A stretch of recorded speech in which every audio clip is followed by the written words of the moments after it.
Dalam dunia bisnis, semua orang ingin menjadi pemenang. Beberapa orang berada di jalur untuk menciptakan produk-produk terobosan, yang lain mencurahkan seluruh modal mereka untuk berkembang dengan cepat, yang lain bergegas ke pasar-pasar panas dengan harapan mendapatkan hasil yang manis sebelum yang lain tiba. Namun, pada akhirnya, di tengah semua perhitungan dan balapan yang sengit, pemenang sebenarnya bukanlah yang berlari paling cepat atau yang punya uang paling banyak, melainkan yang bertahan terakhir.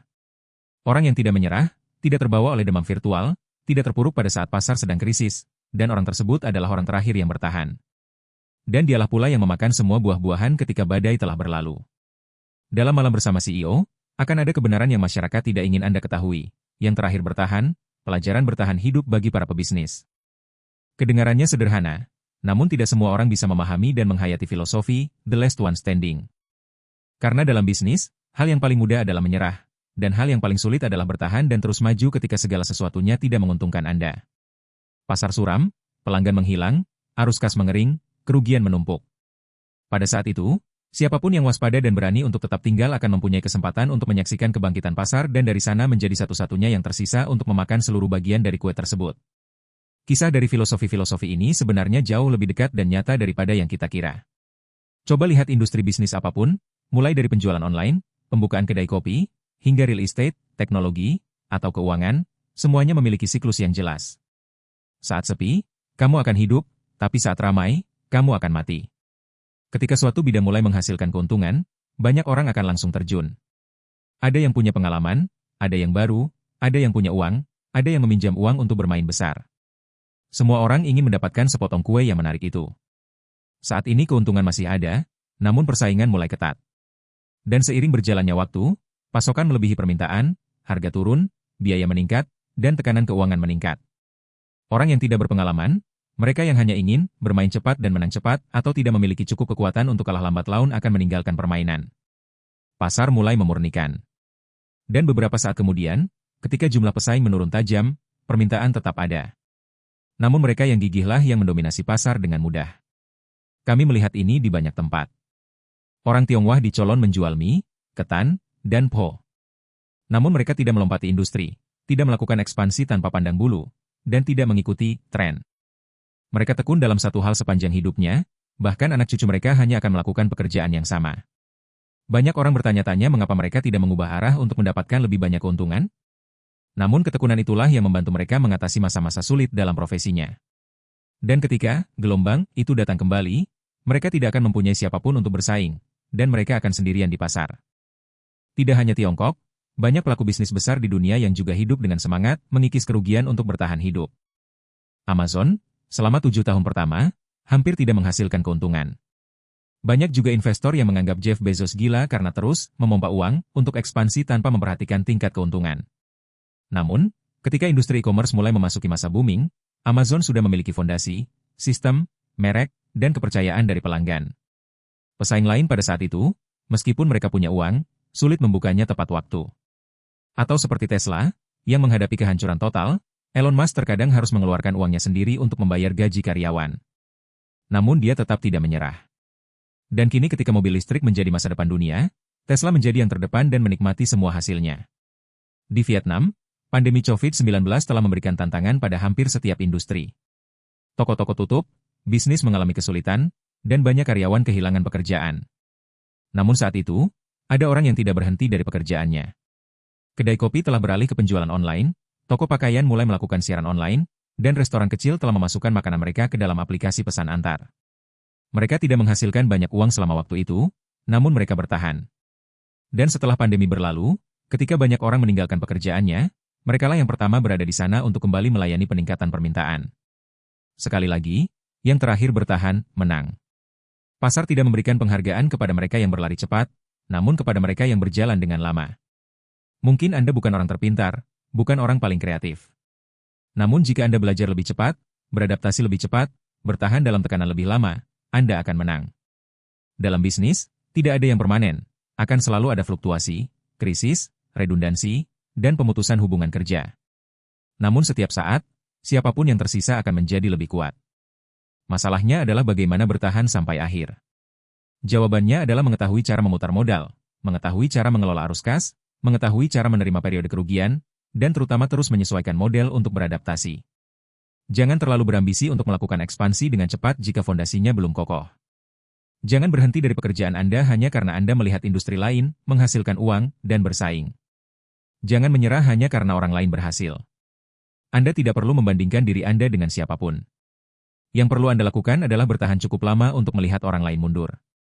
Dan pasar akan secara otomatis mengembalikan imbalannya kepada Anda. Mungkin Anda berjualan baju, berjualan kopi, berjualan cotton bud atau melakukan financial modeling dan lain sebagainya, itu tidak terlalu penting. Penting bagi Anda untuk memahami siklus pasar dan menghitung apakah Anda dapat bertahan sampai gelombang datang kembali. Banyak orang memasuki permainan dengan pola pikir ingin cepat menang, sehingga ketika kalah sebentar, mereka mundur. Namun jika Anda memahami bahwa ini adalah permainan jangka panjang, Anda akan siap secara mental dan memiliki strategi yang cukup kuat untuk bertahan hingga akhir. Melanjutkan, kesalahan besar lainnya yang dilakukan banyak pebisnis adalah ketika mereka melihat orang lain mulai mendapat untung dan mulai makan, lalu mereka langsung terjun. Namun pada saat itu seringkali sudah terlambat. Jumlah orang yang terjun saat itu terlalu banyak sehingga menyebabkan keuntungan terbagi bahkan hilang. Dan sekali lagi, siklus ini dimulai. Banyak persaingan, kekalahan dan menyerah. Yang selamat tetaplah orang yang ada sejak awal, sabar menunggu dan pantang menyerah. Yang terakhir bertahan bukanlah orang yang keras kepala melainkan orang yang waspada. Tidak terjebak dalam keramaian, tidak terjerumus ke dalam emosi jangka pendek, dan terutama mengetahui dengan jelas apa yang dilakukannya, mengapa ia melakukannya, dan kemana ia dapat pergi. Menang bukanlah saat Anda cepat, melainkan saat Anda tidak mati di jalan. Dalam bisnis, kelangsungan hidup sudah merupakan sebuah keajaiban. Dan jika Anda hidup cukup lama, Anda menang. Bekerja seperti orang Tionghoa, pelajaran penting bagi para pebisnis. Di zaman di mana semua orang ingin cepat kaya, semua orang suka berselancar untuk mendapatkan keuntungan. Setiap pada satu bidang atau profesi sudah menjadi hal yang langka. Namun anehnya, hal kuno bahwa seseorang hanya melakukan satu hal sepanjang hidupnya, padahal tidak ada orang lain yang bersaing, adalah sebuah rahasia sederhana yang membuat banyak orang sukses tanpa harus pamer. Dan orang Cina adalah contohnya. Mereka tidak berisik, tidak terburu-buru berinvestasi sesuai tren, dan tidak terburu-buru melakukan ekspansi besar-besaran. Tapi mereka gigih, pendiam dan sangat setia pada profesinya. Dan itulah sebabnya mereka hidup dengan baik, bukan hanya untuk 1 atau 2 tahun tapi untuk beberapa generasi. Hal ini bisa Anda lihat dengan jelas jika pernah menginjakan kaki di Cholon, pusat masyarakat Tionghoa di kota Ho Chi Minh.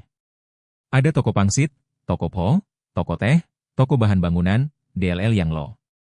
Namun toko-toko tersebut tidak memiliki waralaba, tidak terdaftar di platform e-commerce, dan tidak menjalankan iklan besar-besaran. Mereka diam-diam membuka pintunya setiap hari, melayani setiap pelanggan tetap, mewariskan kerajinan mereka kepada anak dan cucu mereka. Dan anehnya, setelah bertahun-tahun, orang-orang masih datang ke sana, masih mengantri untuk membeli produknya, dan masih bersedia membayar harga lebih tinggi untuk mendapatkan rasa yang pas. Lalu apa yang memungkinkan mereka memiliki karir seumur hidup tanpa merasa bosan atau berubah? Jawabannya terletak pada pemikiran bisnis berkelanjutan. Orang Tiongkok tidak hanya melihat profesi dari segi penghasilannya dalam setahun. Mereka memandangnya dengan perspektif, dapatkah pekerjaan ini menghidupi 3 generasi keluarga saya? Itu sebabnya mereka tidak berpindah dari satu karir ke karir lainnya setiap kali mereka melihat orang lain menang besar. Mereka tidak berhenti ketika pasar sedikit melambat, dan mereka tidak cukup naif untuk berpikir bahwa mereka harus melakukan sesuatu yang baru untuk mendapatkan peluang sukses. Yang mereka kejar adalah stabilitas dan akumulasi jangka panjang. Ketika Anda melakukan suatu pekerjaan cukup lama, Anda akan memahami pelanggan lebih baik daripada yang lain. Anda akan tahu di mana mendapatkan produk yang murah dan bagus. Anda akan memiliki hubungan yang langgeng dengan pemasok. Anda akan dapat menyesuaikan harga dan mengontrol kualitas. Dan yang paling penting, Anda akan menerima kepercayaan yang tidak dapat dibeli oleh siapapun dengan uang. Kepercayaan itu tidak datang dari iklan, tidak datang dari merek-merek terkenal, tapi datang dari ketabahan dan kegigihan Anda sendiri seiring berjalannya waktu. Di Singapura, Malaysia, Thailand atau bahkan Hanau, pola serupa berulang. Sebuah keluarga di Tiongkok telah menjual produk yang sama selama beberapa dekade, dengan pelanggan tetap yang terus berlanjut dari generasi ke generasi. Banyak orang membuka toko di sebelahnya untuk bersaing, menjadi lebih cantik, lebih murah, dan beriklan lebih kuat. Tapi kemudian saya harus menutup toko. Kalau orang Tionghoa, tokonya masih ada pelanggannya, dan masih hidup dan sehat. Mengapa? Karena pasar selalu menghargai kegigihan. Dan kepercayaan konsumen bukan datang dari sesuatu yang baru, tapi dari tidak berubah, tidak menyerah dan tetap ada ketika orang lain telah pergi. Jika Anda hanya melihat keuntungan jangka pendek, Anda akan mudah terombang-ambing. Melihat orang-orang yang berjualan teh susu menang besar, mereka terkadang merelakan mie tersebut untuk membuka toko teh susu. Melihat orang-orang memperoleh keuntungan dari real estate, mereka meninggalkan restoran untuk menjadi broker. Namun ketika demamnya sudah berlalu, orang yang terjun ke industri ini dengan tergesa-gesa adalah orang yang terjebak. Para pembuat mie masih hidup dengan baik karena mereka telah memiliki pelanggan setia, memiliki rantai pasokan yang stabil, memiliki model yang kompak dan memiliki pengalaman luas yang tidak dapat ditandingi oleh orang baru dalam profesi ini. Dan itulah alasan mengapa masyarakat Cina tidak perlu mengikuti tren, namun tetap bisa hidup dan hidup dengan sangat awet. Namun jika Anda bertahan, Anda tidak akan menang. Penting bagi Anda untuk memiliki strategi untuk mengatasi masa-masa kehilangan, bukan kematian. Kehilangan uang adalah hal yang wajar dalam bisnis. Berbisnis tanpa pernah kehilangan uang bukanlah bisnis. Bu Hao bukanlah rugi atau tidak, tapi berapa lama kerugian itu akan berlalu sebelum Anda menyerah. Orang dengan visi jangka panjang akan siap menghadapi kerugian. Dan yang lebih penting lagi, mereka dapat menghitung cara untuk mengubah modal di masa-masa sulit. Kekalahan bukanlah sebuah akhir, namun sebuah tahapan yang harus dilalui untuk meraih kemenangan dalam jangka panjang. Penting bagi Anda untuk menghitung berapa lama Anda bisa menanggung kerugian, bagaimana cara memutar modal, bagaimana mempertahankan pelanggan dan bagaimana bertahan. Jika Anda tidak dapat menghitung, Anda harus meninggalkan pasar sebelum dapat memetik buahnya. Dan ketika Anda melihat orang lain berhasil dan kembali lagi, itu sudah terlambat karena permainan telah mengubah aturan sejak lama. Mudah diucapkan, namun sangat sulit dilakukan. Namun jika Anda memahami akar dari keberlanjutan, Anda tidak akan lagi ingin berjuang cepat dan menang dengan cepat. Anda akan selalu ingin membangun fondasi yang kuat, memilih bidang yang Anda pahami dengan baik dan bertahan cukup lama untuk mengatasi semua badai. Ketika orang lain masuk dan kemudian keluar, Anda masih di sana. Saat pasar naik dan turun, Anda tetap tenang. Dan suatu hari, ketika semua orang sudah menyerah, hanya kamu yang masih berdiri. Dan kemudian keuntungannya tidak lagi dibagikan kepada orang lain. Pemikiran bisnis jangka panjang bukanlah tentang berpegang pada sesuatu yang konservatif, namun memahami bahwa setiap industri memiliki gelombang dan siklus. Dan jika Anda cukup gigih untuk mencapai akhir gelombang, Andalah yang akan menuai paling banyak. Dan jika Anda selalu berubah karena panas, karena Anda mengejar keuntungan langsung, Anda akan selalu menjadi orang yang berjalan di tengah jalan. Sebelum Anda melihat apapun, Anda harus berbalik. Melakukan bisnis bukanlah hal yang bisa dilakukan dalam semalam. Ini adalah perang yang panjang. Dan jika ingin berjalan jauh, tidak perlu berlari cepat, cukup jangan berhenti. Bagaimana cara menjadi yang terakhir tersisa? Hal ini juga memerlukan keberanian, strategi dan terutama keterampilan bertahan hidup dari seorang pebisnis berpengalaman. Tidak semua orang yang bertahan mampu mencapai akhir. Karena orang yang bertahan di akhir bukanlah orang yang paling keras kepala, melainkan harus menjadi orang yang fleksibel, bijaksana, dan tabah. Jadi untuk melakukan hal tersebut, elemen apa saja yang perlu kita satukan? Pertama, memiliki arus kas yang fleksibel, mengetahui cara mengelola dan menggunakan leverage pada waktu yang tepat. Dalam bisnis, arus kas adalah sumber kehidupan. Anda bisa mempunyai ide bagus dan model yang bagus, tapi jika Anda tidak tahu cara memutar modal, Anda akan mati dengan kecepatan Anda sendiri. Orang yang bertahan bukanlah orang yang tidak pernah mengalami kerugian, melainkan orang yang tahu kapan harus menanggung kerugian dan kapan harus mengencangkan ikat pinggang. Melihat kembali masa COVID, ada serangkaian restoran yang harus tutup, kedai kopi yang harus membayar biaya tempat, dan karyawan yang kehilangan pekerjaan. Namun ada pula toko-toko kecil, bahkan yang berukuran sangat kecil sekalipun, yang masih bertahan dengan berpindah ke online. Mereka tidak berusaha mempertahankan ruangan yang luas, dan tidak berharap menjadi mewah seperti sebelumnya. Mereka menyesuaikan modelnya, berjualan online, mengantarkan pesanan sesuai kerangka waktu, memangkas biaya, memanfaatkan jejaring sosial dan aplikasi pengiriman. Berkat itu, meski keuntungannya tidak tinggi, mereka tidak mati. Dan ketika kota dibuka kembali, pelanggan datang kembali untuk mendukung mereka dan mereka tumbuh lebih cepat dibandingkan rantai besar yang telah lumpuh. Ceritanya di sini adalah mengetahui bagaimana menyusut pada waktu yang tepat untuk menjaga vitalitas dan kemudian meledak ketika ada kesempatan. Ini adalah seni menggunakan arus kas, menggunakan leverage di tempat yang tepat, tidak membiarkan emosi mengendalikan Anda. Dan yang terpenting, jangan biarkan mentalitas makan terlalu banyak mematikan bisnis.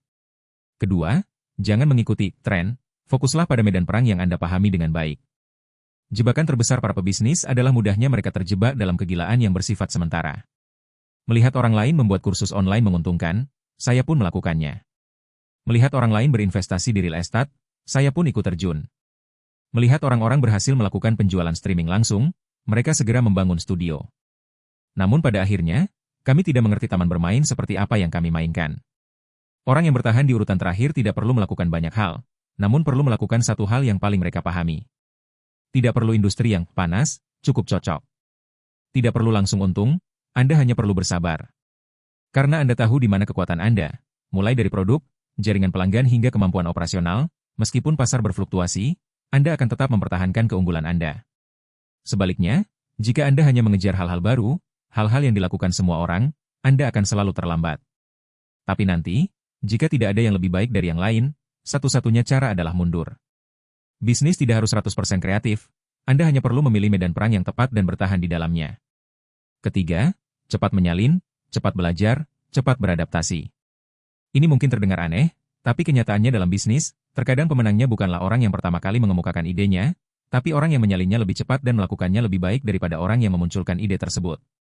Di sini kami tidak menganjurkan mencuri ide, namun kita berbicara tentang kemampuan untuk belajar lebih cepat dari pasar. Dan Xiaomi adalah contoh tipikalnya. Mereka pernah dicap sebagai peniru Apple, mulai dari antarmuka ponsel, desain perangkat keras hingga cara mereka mengatur acara peluncuran produk. Namun mereka tidak memungkirinya, bahkan menjadikan pembelajaran itu sebagai sebuah keuntungan.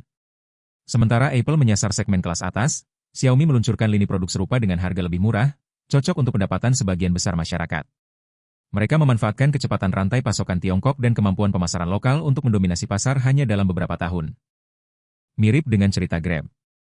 Ambil pelajaran dari Uber, raksasa yang pernah menggemparkan dunia.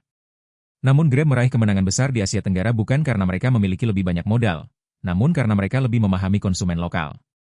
Mereka mengakses ojek tradisional, terhubung dengan tukang ojek tradisional, mendukung pembayaran yang fleksibel, dan menyediakan sarana tambahan untuk mengatasi kekurangan dengan lebih cepat.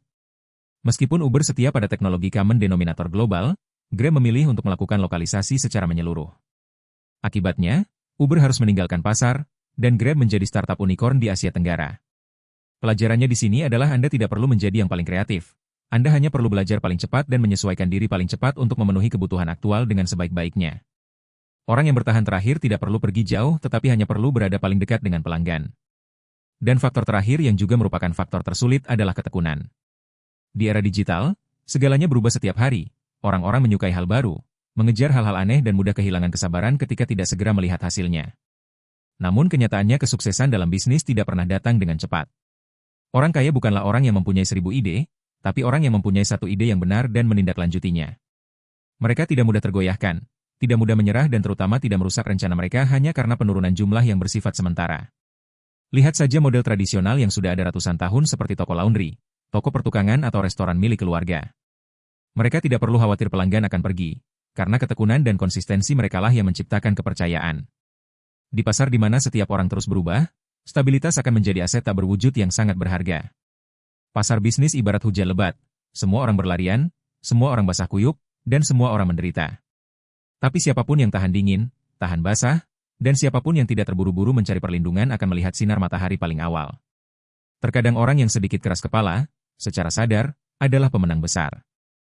Menjadi orang terakhir yang tertinggal bukanlah soal keberuntungan atau keras kepala.